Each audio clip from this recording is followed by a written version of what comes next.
serbisyo. Tudlo ako kung paano ko masaguran ining population sa imo katawan kaysa sudad pa. Kaya kung gina-offer mo, mangawat ka. Amo gani. Oo. Kaya ang gina-offer sagot is the best. Kag kun king si Jesus Christ kabuhitan, di ba? Prophet, priest, kag king.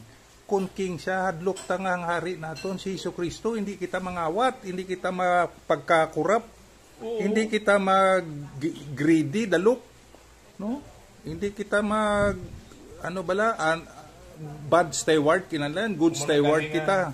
Kaya pare, mag-sermon gani, gina-offer man ang nakuha na touch ng priestly function. Ang kuha ng temple function.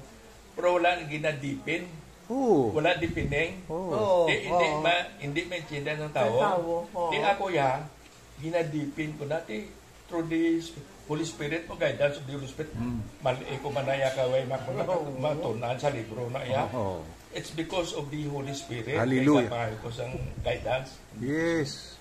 Ang isa to gani nga ang purok leader sa Kalumanggan. Yes. After sang akong nga to, yung congratulation.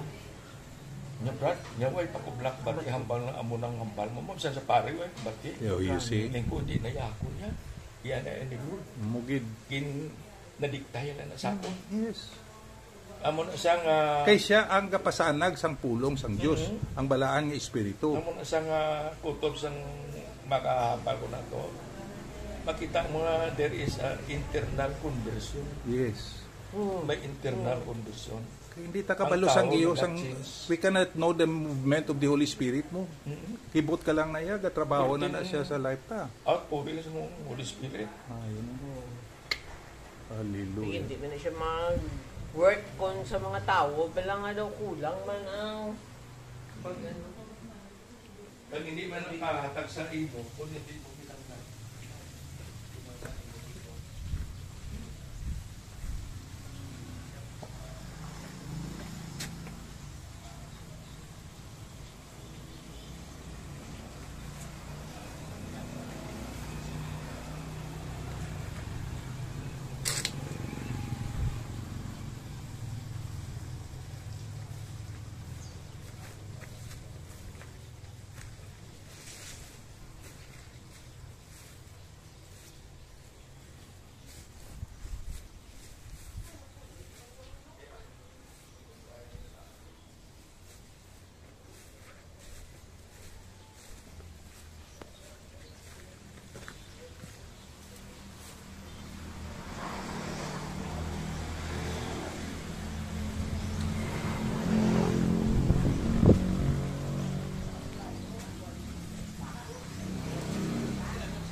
manog abogado.